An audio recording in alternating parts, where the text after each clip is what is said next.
on WCOM LP, Chapel Hill and Carver, 103.5 on your FM dial, or live streaming at WCOMFM.org. You can also watch the show on the People's Channel after a week's delay on Thursday night at 10 p.m., Friday morning at 6 a.m., or Tuesday at noon. The show will also be available on our YouTube channel, Wolf Wake Up Call. I'm your Schwintzer here with our host, Lori Hoyt, Emily O'Hare on the camera, and today our special guests are Kim Talikoff and Don McClendon. Thanks, Iris. So we have some guests today that it's very exciting. They are going to be doing a documentary, so we're going to get to learn a little bit about them and this wonderful documentary that we will all want to go see. And so Kim and Dawn, thank you so much for coming. And maybe we could start off, each of you say a little bit about yourself and what got you interested in this documentary, and then we'll hear a lot about that.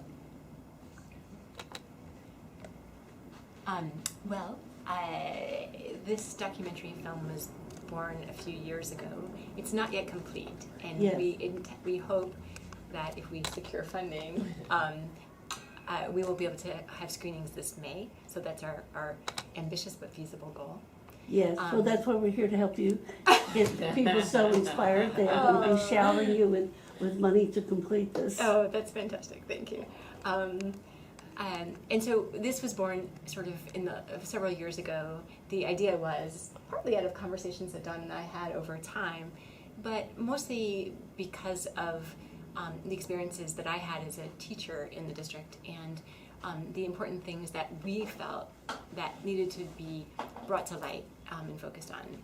So in 2017, I stepped away from the classroom at the end of the school year and started to think about how this project could come to life. And that's what we've been building a team over the past couple of years, and we have a lovely team. And we've come a long way. So it began as a response to experience in the classroom. You were a teacher in the school district? Yes. And I had 4 fabulous years at the elementary school level. That's Don and I had known each other before that a little bit because I had been associated with the school a tiny bit through my own children. You were volunteering too. Yeah, I was volunteering.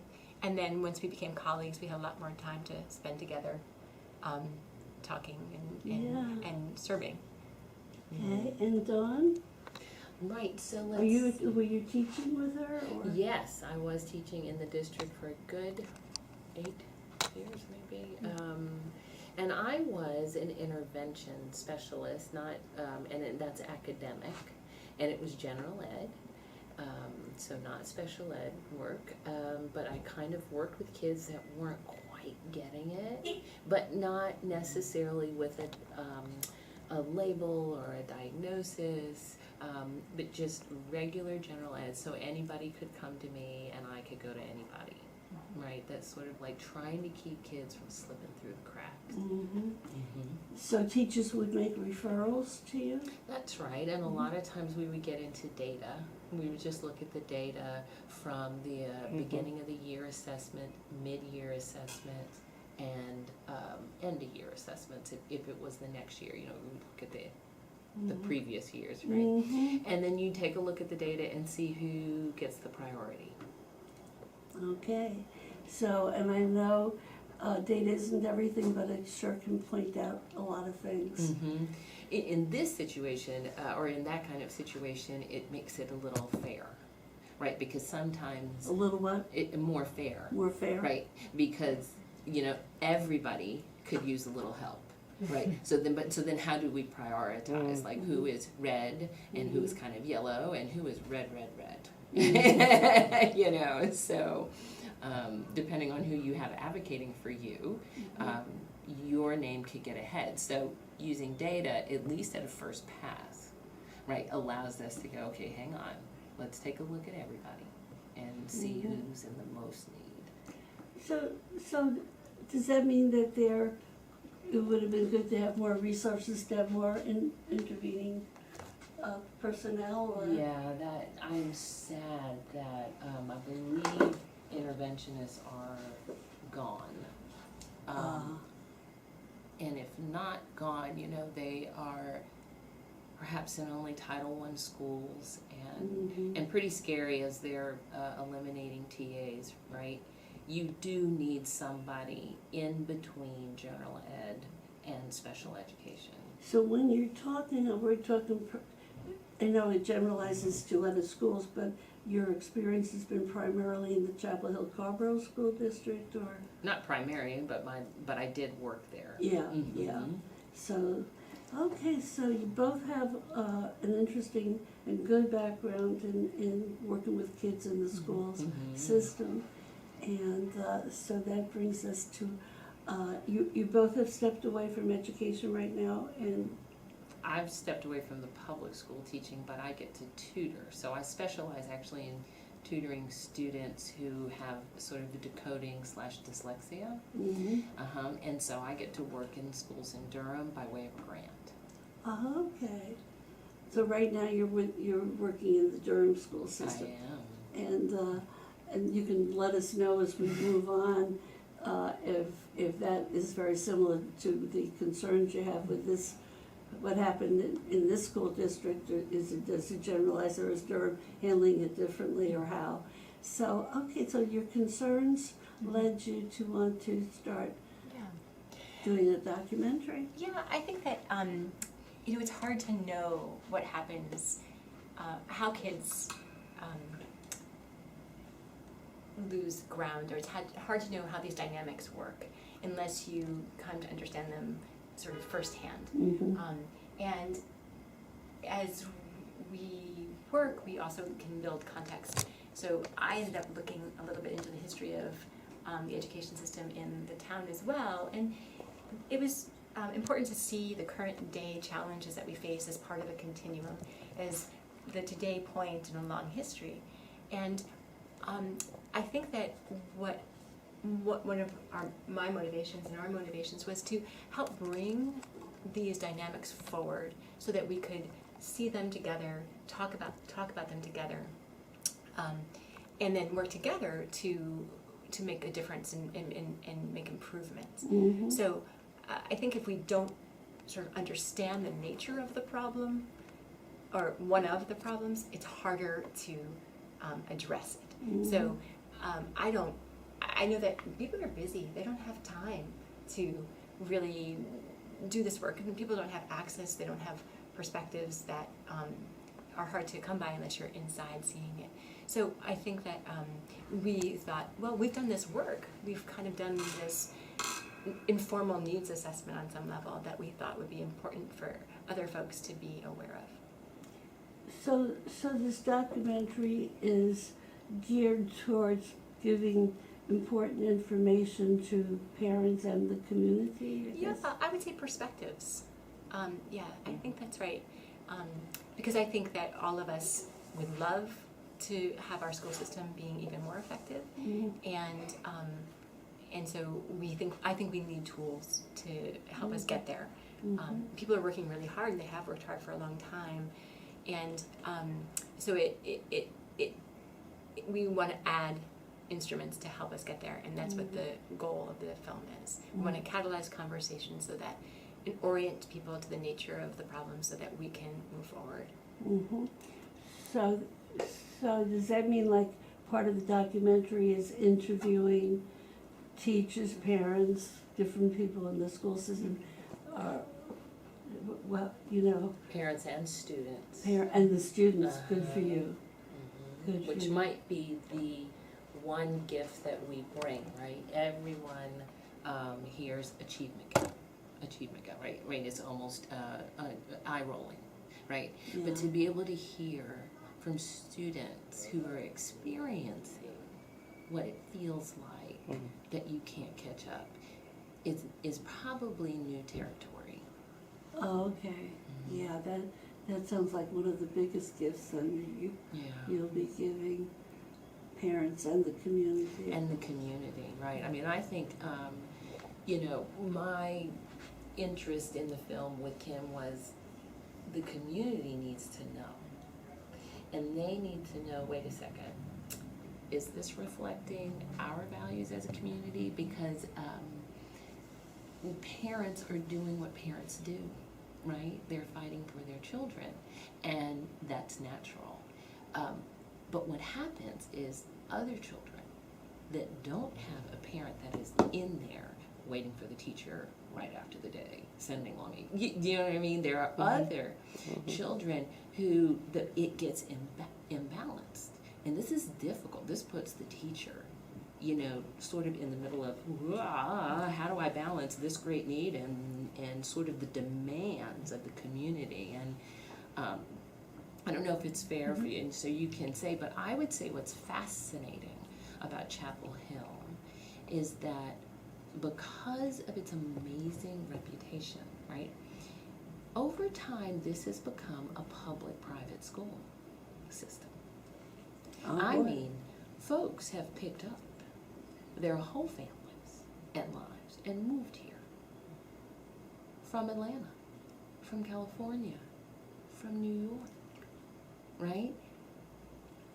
You put that much energy into being here, you're going to have a whole lot of demands, right? Mm-hmm. And so that's what, that was my first discovery of working. So I was like, wow, this is like a public-private school. So elaborate on that a little bit more. I hear what you're saying, that some parents, seeing what a good school system it is, have the ability to move it, to get here, to be able to get a good job, and that it sounds like you're also saying they're the ones who can advocate because they put so much into this school as a primary focus of their move, that then that maybe some other parents have not done or been able to do that. Right, and don't think to do that, right? Yeah. I support my child. I send my child to school. My kid does what they do at school, right? You know what I mean? But there is a lot of inertia and a lot of energy in that, like at kindergarten, they already have their eyes on Harvard. You know what I mean? So that energy, right, is powerful. And I think the teacher is caught in that, right? The teacher is caught between, wow, I have all of these needs, but I have to respond to this email, and I have to respond to this request, and well, you're not, maybe it's not this enough for my child, and this enough for my child, and this enough, and after a while, it really, it is consuming. So I guess what I'm getting from you is that some parents put a lot of pressure to have their kids' needs met, and a lot of other parents don't have the wherewithal to be able to spend that time and energy, maybe working during when school would be in session, can't get up with a teacher after school. So right, and not only do they have the wherewithal, there are some folks who just don't believe they should do that. Yeah. Right. Yeah. They believe a teacher should have a life. And when I grew up, parents didn't go and pester the teacher unless there was a real big problem, and not achieving as well as some other kids may not be seen by a parent as such a big problem, and if you're working, I'm old enough that was not what you thought of, and it was to go and be pestering, we're just seen as pestering the teacher, you wouldn't be doing that, but things have changed a lot. They have, and I think it's important for us to then think about what we're doing as a community, right? Yeah. And what are our community values, what are our community objectives, and what is the public school system supposed to accomplish? What do we hope to be doing in those public schools? Because it's an amazing opportunity to bring children from all kinds of walks of life and demographic groups together to learn together, and that is something that is being underutilized from our perspective now, and we run into issues of community. We're talking a lot of things that don't necessarily become elaborated in the documentary, but they're implied in some ways, right? Yeah. So we're giving you context for what's happening there. But I think that we have to think about what if we come together as a community, what can we accomplish? I'll leave it there. Right, exactly. So the film, because of course when you do a documentary, right, you're asking questions and you're getting interviews. So the film, you have to honor what's given to you and what, right? I mean, and that's sort of part of being fair in a documentary. I mean, you may have an arc to your narrative,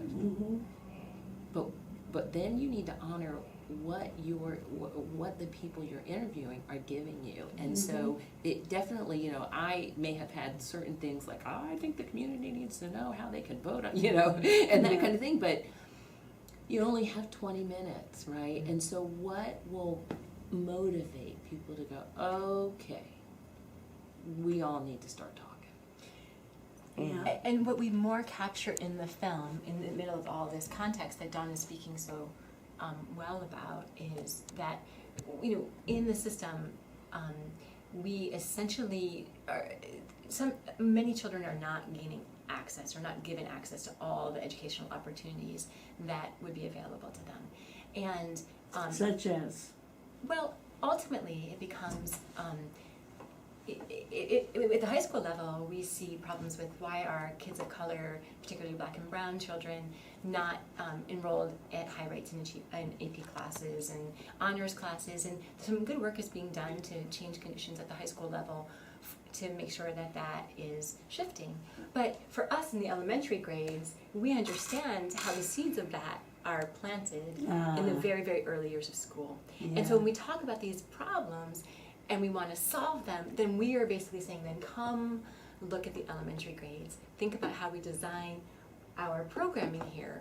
Think about what our practices, the implications of our practices, because those are the things that we need to really address, be honest about, so that we can have these problems solve themselves in the later grades.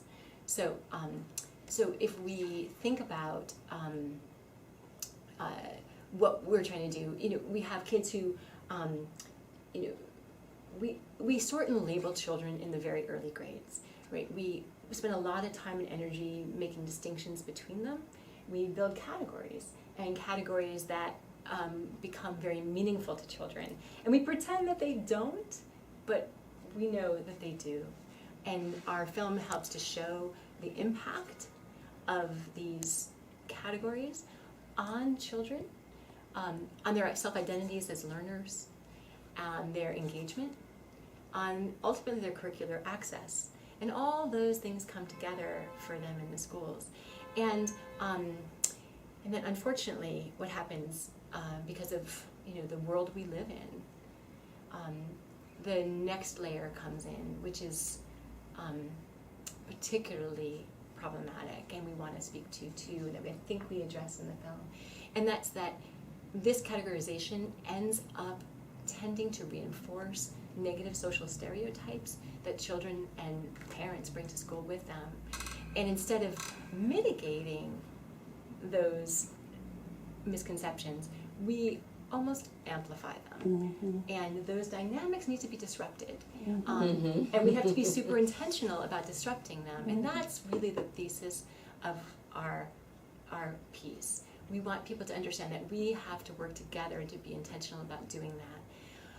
Because if we set it up one way and it plays out one way and we don't like the outcome, or we say we don't like the outcome, then we have to go look at how we set it up. And so that's what we're trying to do. Let's draw our attention to the early grades, because that's what we were really familiar with.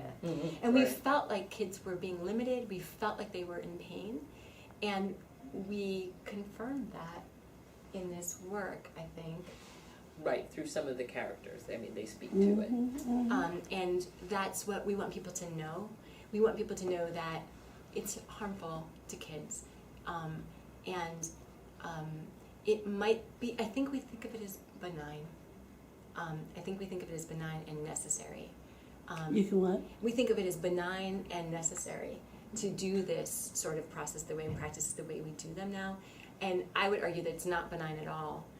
It's tremendously impactful, and I think we minimize our conception of what those impacts are.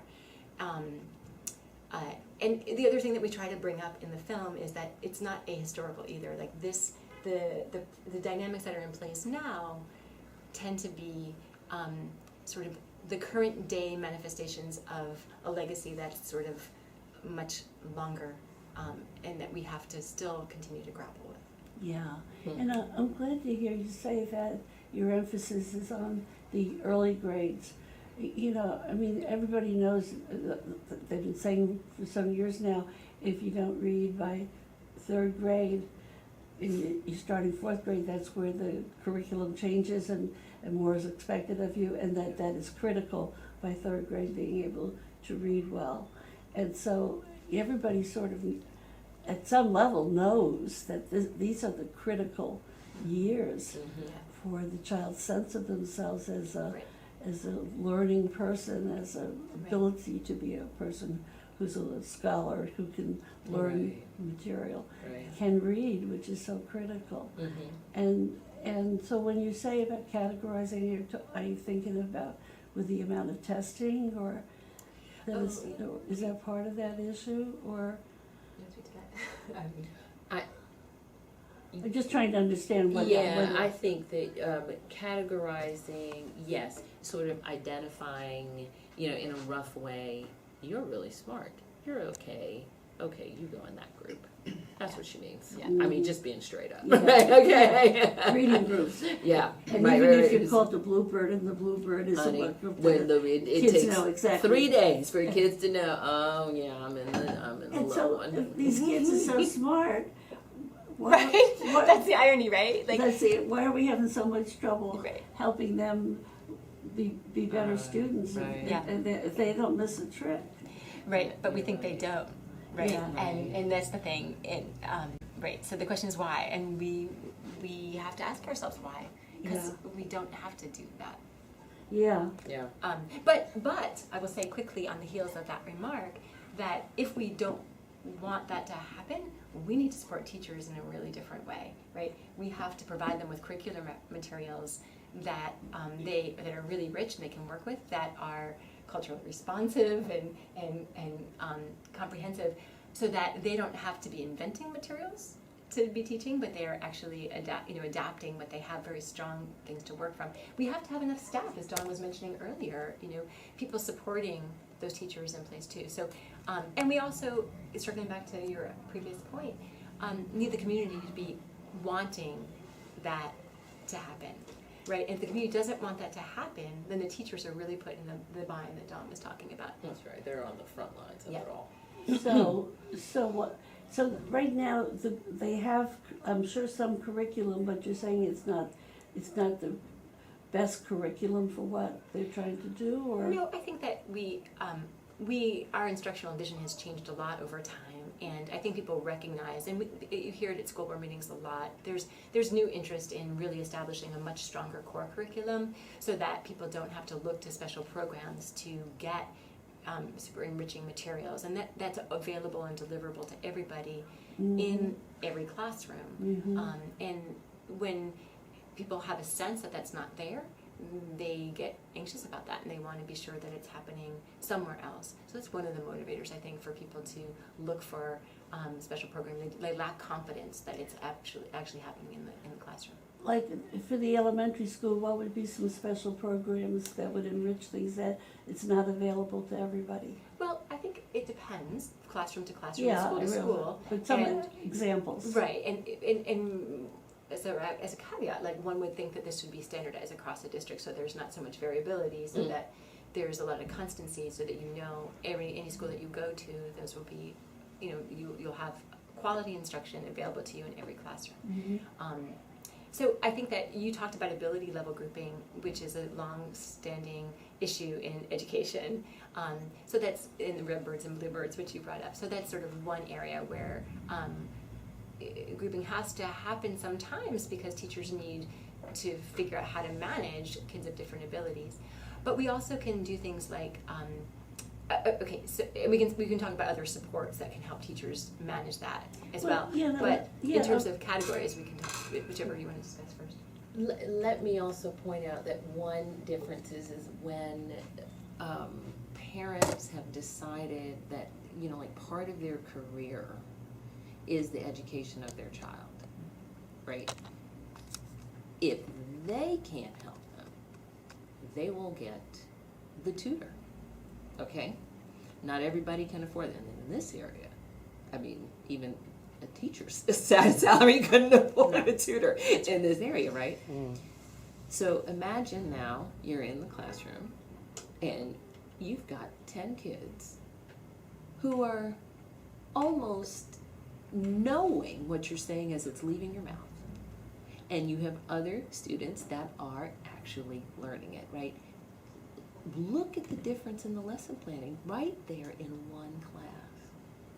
So do you understand what I'm saying? Like, some kids have been so prepped for school because the parents have been through college and they have their own war stories that they remember, and they don't want their children to go through that, right? So they're in there, you know, and so here you go with a class where kids can look very differently, you know.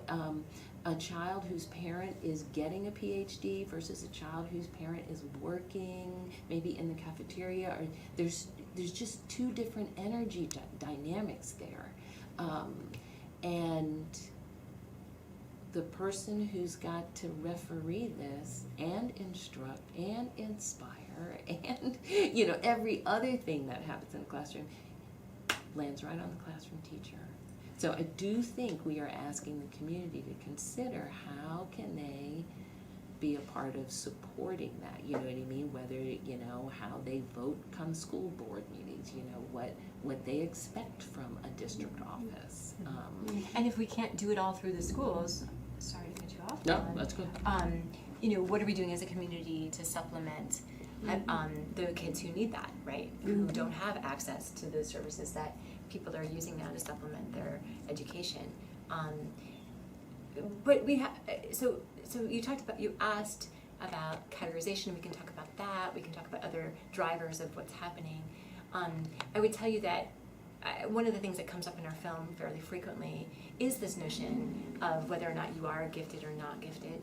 And that's a big thing. It's one of the hugest drivers of categorizing, and kids are very in tune with that. I think adults think that they're not in tune with that, but again, that's sort of a little disingenuous. We're going to come back to that because it's time for a station break, so we'll catch our breath. This is Will's Wake Up Call on WCOMLP, Chapel Hill and Carver 103.5. You can stream us live at WCOMFM.org. Okay, Emily or Iris, do you have any questions before we're having a break now you want to bring up? Okay. Are we being clear? I mean, I understand. Are we on a break? She's being clear. Are we on air? Are we being clear? Yeah, no, we're on. Okay, good. It's very informal. Are we Oh, talking? good. But I mean, you know, I know you're saying, like, what do you mean by those categories? And Well, what I'm doing, I'm asking Yeah. you questions because this is what people listening in are trying to think what will be in what they people's want, minds yeah. about what we're actually talking about and getting, you know, specific examples. Right. You know, this is what we mean, and that's what I'm trying to do, help you. Sure. And Sure. but you got the ball, so you can just run with it. at any Okay, point. very good. Yeah.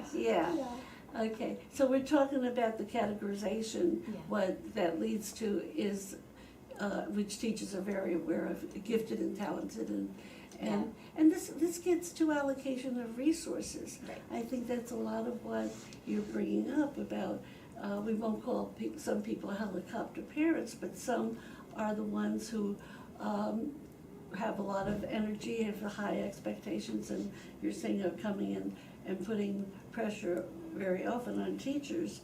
Are you I hope comfortable with they're my also. saying that? Are you comfortable? 'Cause that, I felt it. Okay, I mean, good. in my Okay, classroom, good. you know. I hope they're also putting it on But the school administration about what they offer. And parents also, let's just do one little aside to, like, some parents are incredibly supportive and mindful of whether or not they are being that parent, right? Some people try Yeah. very hard not to do that, Mhm. so we have Yeah. to be clear that there is that too. We're painting with very broad strokes sometimes. Yes, we are, and So and I just wanted realize to that give a too. shout out to all the parents who are. No, and Are and actually you- fighting for more than just their own. They're certainly out there. There's definitely Yes. that happening. And I think that there's more of that, honestly, and that's one of the reasons why we're driven to make this film. I think Yeah. that there's more of that than gets heard, because those parents are not going to be the parents who are leading the charge on many of the specific programming adjustments that they want to see. You know, if you have 30% of a district that's gifted and you know, a sizable amount of kids who are in at the other end of the spectrum, but you still have the vast majority of kids in the middle, right? Mhm. And those parents don't usually make as much noise. But I think that there's, I would say, my feeling, and I could be wrong, so this is my gut impression, is that there are far more people who feel some level of dissatisfaction that the system may not be working the way they want it to, not just for their own kids, but for our community. For the community. And I think that I want to believe that's true. I want to believe, and I think I do believe on my good days, that that we are interested in achieving something as a community where we want to see all kids be successful. I think that's in line with our values, and if we're not doing that, I think we can adjust that. But if we don't sort of come together collectively and say, well, how can we do this and get into the nuts and bolts of it together, we won't be able to make that happen. You know, so I think that one of the things we're trying to do, our film is a 30-minute film. It is not going to be, we're not going to be able to touch on everything. Maybe people will support our film, will make our film, and then we can actually get even real funding for a larger project, right, that follows. We are, though, however, this is probably a good time to mention, we're also trying to build a really comprehensive website as we do this, because we want to be building a community resource. So if people see the film and they get engaged and they want to know more about the history of the town, we will hopefully provide a not comprehensive but really interesting timeline. We're going to be helping to bring forward some of the scholarship that has been done, which is so strong, that sits in the Davis Library on our system, that people would, I think, find interesting if they're so inclined. And I think we want to sort of lift up and bring forward some of the community organizations and individuals who are working really hard to provide solutions, to do mitigation work. Because people, if we were collectively there too, and we were prioritizing that way, certainly we could gain more ground. So we are trying to make those other resources available at the same time, and that the film itself is like a point of departure for more conversations, given our limitations of budget at the current time. So the documentary, the film is not out yet, but there's a website where people can see the trailer and learn more about, or where you're getting your information or data from. Well, we won't be, again, we're building it as we fly it, right? Yeah, So yeah. we're building them both at the same time. I had a meeting this morning with some of our team members about the website and how we're going to end up putting that together. And that's going to take some time, right? Because we want it to be very useful, and we want to be thoughtful about how we put that information out there. But yes, we're doing both, and we don't see this as a quick project. We see this as the start of. It's the start. We're It's the trying start. to Of an catalyze, ongoing right? project. Right. We're trying to spark everyone to get into this conversation. Because people want to, I believe. It's just sort of hard to know how, and some people are. We need to be able to hook into things. Well, you know, people who've lived here for a long time, like myself and yours and others, you know, that the achievement gap has been heartbreaking data for years. Yeah. I remember when some report came out with these terrible statistics, I don't, 5, 6, 7 years ago, several of us with the NAACP and others were out at Lincoln Center protesting and coming up with ideas and solutions, one of which was this was geared for the high school, particularly like, the history, they needed to have much better history classes, because a lot of young people find it boring and they're not teaching like the Wilmington coup d'etat. Right. Yeah. Many things, and it's just was kind of going over the surface of things and still presenting stereotypes of the Civil War, that things weren't so bad for the slaves and that sort of thing. So it's been an ongoing painful issue in the community. And of course, there's also the issue that comes up from time to time, and that's why that's in my mind, about allocation of resources. Right. And, some years ago, my daughter, my grandson was in, I think, middle school. They just had McDougal, and she went to some PTA meeting, and she was shocked at how some of the teachers, some of the parents were yelling at the teachers and the principal, and it was so aggressive. And she hadn't gone to many PTA meetings. Her kid was one of the ones in the middle doing okay, and she was shocked by this behavior. And so I have those stories and history in my mind, and I don't want to have my biases show any more than they probably do. Yeah. But so I know that there's a lot, and I also know though that there's been some good things. Absolutely, Yeah. and I think it's important for us to think about that and give credit where credit is due. Yeah, like the Blue Ribbon mentoring Well, program. so it's interesting. One of the things that I think we need to do collectively as a community is look back at the data trend over time and see when we gained ground and why we gained ground, and then try to think about what changed when we lost ground. And there's certain things that can be pointed to. Now the data aren't all easily available because of the way that data is kept. Because the way the state just recently changed how they present. To be fair, they just recently, I think, released it easier, but right around, was it 2013? Yeah. About when Chapel Hill got that sort of, It was probably a little bit before. That was a 2016 article, 2016 I think. article. Or maybe a little bit longer ago. Yeah. But suddenly, the data was not so public. Now, of course, a statistician thinks it's so public because what they did was gave you everything. I mean, an Excel spreadsheet couldn't, hold all of the data. So suddenly, you really couldn't compare one school to another. It was very hard. And so there are these problems, right? That's interesting. So problems of getting the Information. the comparison with schools. But if we were to go ahead. And the loss of local newspapers, the kind of folks who would ferret Let's get you started. out this Yeah. kind of thing. Pet peeve. We need that local reporter where Yeah. we can say, you need to go look up this, and this. Right. We don't have it anymore. Right. And we feel Right? that. We have folks' websites who say all kinds of wonderful things, but they get in there and vote another way. Right? On whether on school boards or at state level, and so this is hard to get out to folks. And like she said, we're busy. Yeah. We're busy. So we really need those clever reporters saying, they're saying this, but here's the record. Right. And right now, I guess the Daily Tar Heel is functioning Like that. as our Oh, local my. newspaper.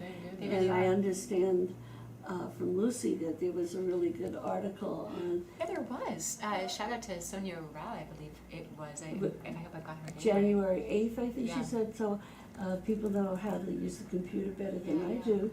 They can go look up the Tar Heel from January 8th. right. It was a really, I think it was a nice status update for Yeah. everyone. If you want to kind of get a sense of what the landscape is, I think she did a nice job of putting it together. So and hello and thank you, Daily Tar Heel. The Yeah. work you're doing to step up in the gap, right? I know there's just another local effort happening. The local reporter, I think, is trying to get off the ground, but This in digital, I yeah. think there's Chapel Borough. But yes, of course, that- Chapel Borough too. And tell some things, but that's different than an in-depth article in in the newspaper. And so I think we need to, it's gonna be hard, right? I think we need to have hard conversations. Mm-hmm. And I think it's not gonna be super comfortable.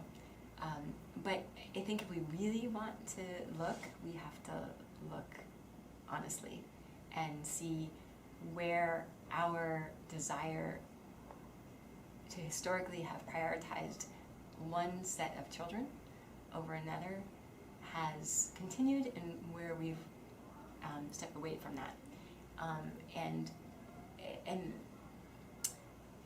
And that's not an easy thing to do as a community. But I think we can do it. I mean, I believe in us, and so Mm-hmm. that's why we're doing this.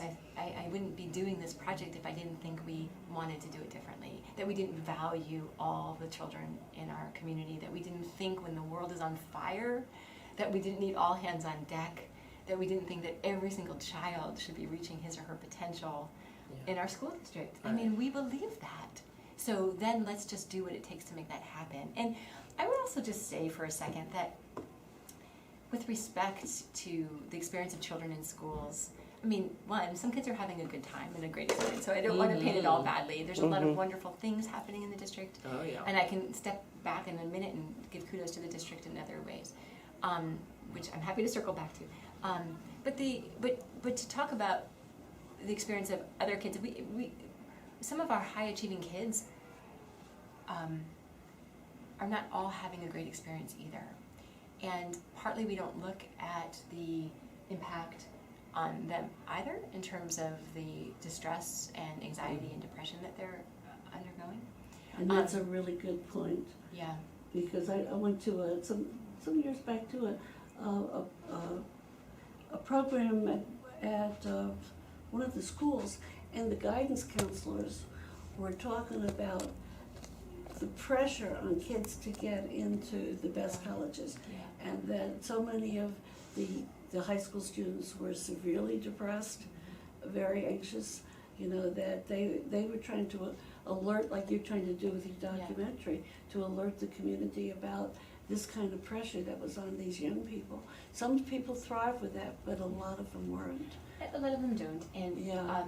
I think also we end up crushing their intellectual curiosity at times, right? Because the Right. objective That's is not to to be get it learning in. and exploring; it's to jump through a hoop. And as an educator and as a parent, that's not what you want to be seeing in a fourth grader.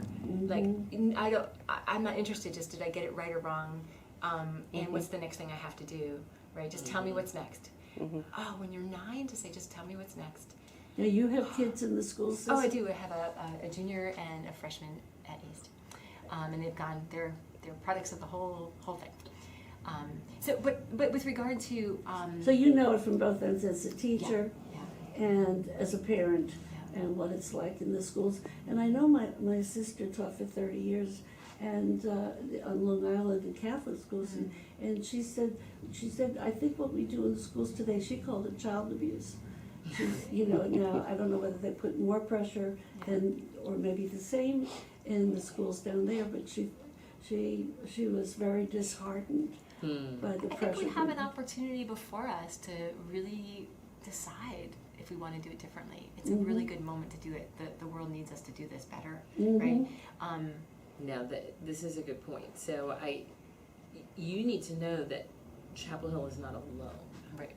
It's not what? Is not alone in this achievement gap Oh, by I- any stretch, and not then anywhere, or even in the surrounding Durham, Wake, Orange. So I think, and of course I did work here, and of course I loved the community, and I loved the children. I love children wherever I am. It sounds like both of you are, yes. Yeah, right. Lovers of children. Wherever I am, right. But I am in Durham, and I do work in Durham, and I would love, I would be just as happy if this film was being made in Durham to inspire Durham in the same way.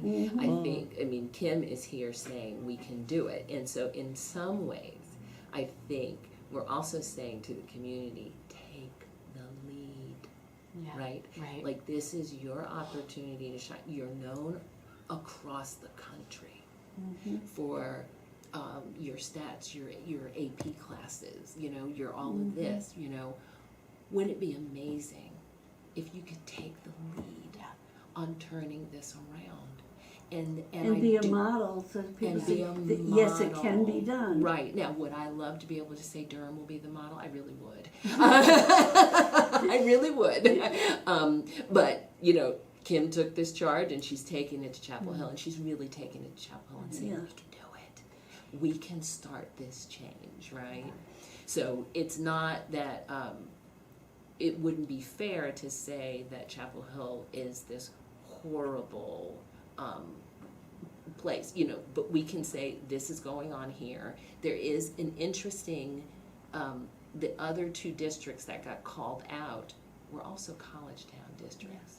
Now, I don't have the PhDs. Called out by, elaborate, The called out by press. whom? Called out by the press, and I believe wasn't it Sean Reardon at Stanford had done his report, and it was reported on in the Times back in, 16? I think it was 2016. In 2015. Yeah, and that was and that was about the whole nation. It was national. It was a national review. Right, and Okay. why is the gap so large Yeah. in these, you know, three high, Yeah. college towns? So that's even another Mm-hmm. discussion. Yeah. And I would say it does, of course, again, has the energy of, because the folks in this area know what it is to be hyper about where you can get in and where you get the label and where you get the avenue and where you get the access, right? They get, you know, in a college town can feel that pressure. Mm-hmm. And so then exert that pressure in as a way of protecting their own children. But that is not an educated, I have not looked at data, I've not done studies, you know, I mean, but it's fascinating. The trend is there. It's fascinating that the three showed up like that. Yeah, it is. It is.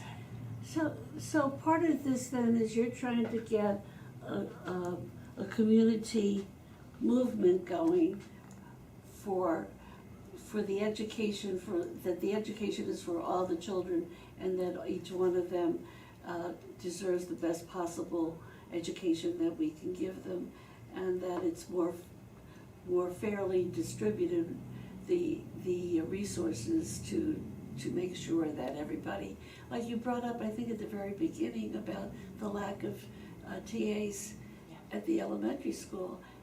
That absolutely shocked me, that you could have like a first grade or a second grade and not have somebody. Well, there are some TAs. I think Chapel Hill is actually ahead of the game. Yeah, we're in better They position. have really fought hard to keep TAs. Good. Kudos That's to wonderful. parents. Right? Yeah. There's one at Avenue that Yeah. having powerful parents. In fact, Chapel Hill might have more TAs Yeah, I would than any imagine so. district around. Right.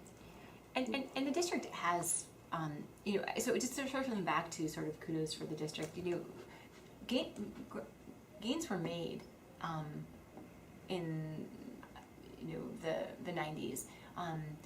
And we should look at those and think about what was going on, Well, why were we gaining ground then, and what happened when we didn't have why have we not continued that momentum, right? So those kinds of things have to, so hooray for those gains.